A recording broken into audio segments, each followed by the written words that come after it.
Hey everyone, this video is just going to be a reflection and an update on my past year speaking in Italian, but I just wanted to provide some context in English first.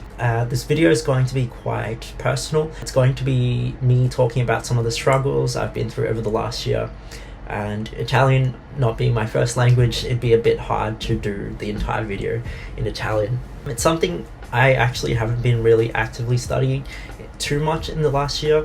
I still feel extremely passionate about it, but compared to my previous video, I relied a bit more on Google Translate to help me with the script, which I'm a little frustrated about because it feels like I'm kind of going backwards.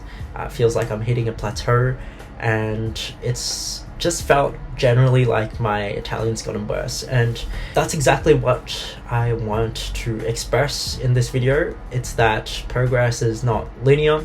We all hit points in our lives where we feel like we're struggling, we feel like we're not growing or improving, but it's how we perceive those struggles which affect how we can get through them. So I'm not afraid to admit I've struggled with the language. It's much better than pretending that I'm like way better than I am. So just full transparency for those who also feel a bit frustrated at their own progress, looking at how all these like influencers or even people like myself post their progress online and making such insane rates of progress.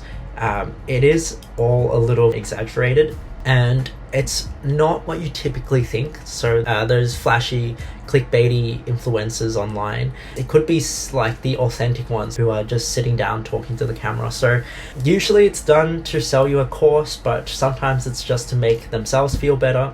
I know it's tempting to do that. Remember that comparison is the thief of joy. You just want to enjoy learning and speaking the language and not focus so much on being perfect. I think me recording this in a little phone booth at a local office is a perfect example of that. I totally prepared to have my camera film in my room, but I'm honestly just using this as a practice. But if I like how the video turns out, I might just stick with this really unprofessional setup and me reading the script as well, which is also something I didn't want to do, but I feel like it kind of makes this a bit more authentic, if you'd like. Lastly, I'm still thinking about what I'd like to make this channel about. It's probably just going to be a platform for me to express some of my shower thoughts, but I'd like to make videos much more frequently. Moving forward, I'd like to make videos both in English and other languages as well. Anyway, I hope you enjoy. A presto! Ciao ragazzi, sono Enoch. Io lo so, è stato un po' di tempo. Dove sono stato? Ho appena fatto un video sul mio progresso italiano di un anno e non ho fatto alcun aggiornamento da allora. E ora è passato un anno intero. In verità ci sono un sacco di ragioni. Questo video sarà piuttosto personale e un po' difficile per me, però voglio essere il più autentico possibile e spero che questo video possa aiutarvi anche solo un po'. L'italiano non è la mia madrelingua, ovviamente, e quindi non riesco ad esprimermi così profondamente come vorrei, ma proverò. Allora, vorrei parlare delle difficoltà. Questo ultimo anno è stato molto difficile per me, sia nel mio viaggio della lingua che personalmente. Nel giorno del mio compleanno, poco dopo il mio ultimo video, ho ricevuto una notizia devastante. Ho perso un caro amico. Ero distrutto. Durante quel periodo stavo affrontando l'ultimo semestre dell'università e anche stavo lavorando, quindi ero già molto impegnato. È stato uno dei momenti più difficili della mia vita. Mi sentivo completamente privo di motivazione. In più c'era la frustrazione di sentirmi bloccato con il mio italiano, come se avessi raggiunto un plateau È una fase che molti studenti di livello intermedio si sentono arenati. A tutto questo si aggiungeva lo stress di cercare un nuovo lavoro per l'anno prossimo. Nel complesso è stato un periodo davvero duro per me. Ecco perché non ho pubblicato niente su YouTube. Passavo giorni, settimane, mesi con pochissima motivazione e stavo lottando con l'università. I miei voti stavano risentendo e anche il mio sonno era peggiorato. Tuttavia, ci sono state alcune cose che mi hanno aiutato a superare quel periodo difficile. Numero 1. Le abitudini. Cose che avrei fatto comunque, indipendentemente da quanto mi sentissi male, perché sapevo che erano importanti per me. Queste sono le abitudini che ho costruito. Fare ancora Duolingo e anche ogni giorno, anche se lì facevo solo per 5 minuti. Fare esercizio. Mi piace molto l'arrampicata su roccia, sia indoor che outdoor. E infine monitorare queste abitudini, probabilmente la cosa più importante, perché inevitabilmente non sarò perfetto. Ma perché questo è importante? Numero 2. Essere gentile con me stesso e imparare a perdonarmi. Per chi mi conosce, mi piacciono le sfide, quelle cose che mi fanno sentire a disagio, perché sono quei momenti che ti fanno crescere come persona. Tuttavia era altrettanto importante essere gentile con me stesso, perché c'erano giorni in cui non riuscivo a mantenere le mie abitudini, nemmeno il minimo. Ecco perché monitorare le abitudini era fondamentale, perché anche se saltavo qualche giorno, potevo comunque vedere il quadro generale dei progressi che avevo fatto. Numero 3. Continuare a fare le cose che mi piacevano, anche se non ne avevo voglia. La terza abitudine che ho mantenuto è stata quella di continuare a fare le cose che mi piacciono davvero.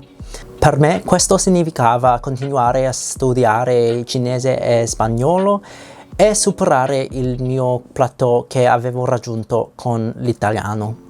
Anche se erano cose che io amavo, c'erano giorni in cui non avevo voglia di farle, ma come dicevo, è fondamentale di perseverare perché ti aiutano a sviluppare la resilienza. Mi hanno ricordato quanto sia importante rimanere legato alle cose che amo, specialmente nei periodi duri.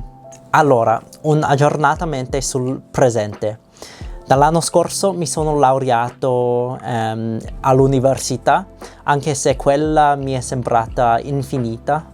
Alla fine ho trovato un nuovo lavoro per il quale ho lavorato duramente. Ho invitato così tante candidature, però non mi sono mai arreso. Continuo a studiare il cinese, lo spagnolo e l'italiano. Mi piace anche imparare le cose a caso, per esempio i capitali del mondo, i presidenti degli Stati Uniti o i dipinti del Van Gogh, semplicemente qualsiasi cosa che mi sembra interessante. Di recente ho fatto un bel viaggio negli Stati Uniti e in Canada, dove ho imparato molto anche su me stesso. Ma proprio quando sembra le cose stiano migliorando, la vita decide di colpirmi duramente di nuovo. Ho perso un altro amico nell'ultimo mese. Questo ha riaperto le ferite di quando avevo perso il mio primo amico. Ha portato alla luce quei sentimenti che pensavo di aver finalmente elaborato. A volte la vita può essere crudele, ma non possiamo mai arrenderci. Come si dice in italiano, fatti non parole. e io seguirò il mio proprio consiglio. Non capirò mai veramente le tue difficoltà, però una cosa è certa: se ci sono riuscito io, puoi farcela anche tu. Credo in tu. Come si dice Forrest Gump, anzi dice sua madre, la vita è come una scatola dei cioccolatini. Non sai mai cosa ti capita. Grazie per aver guardato il mio video. Non so come vorrei procedere con questo canale, mi piacerebbe molto fare dei video in inglese, però fatemi sapere nei commenti se c'è qualcosa che vorreste guardare. Per esempio, ho ricevuto una richiesta per raccontare come è andato il mio viaggio in Italia, anche se è stato 2 anni fa, però mi piacerebbe molto parlarne. Mi piace parlare con voi nei commenti, quindi se avete voglia lasciate un commento e vi risponderò. E ragazzi, una cosa di più: non dimenticare mai, fate passione e tutto è possibile. Un abbraccio, ciao!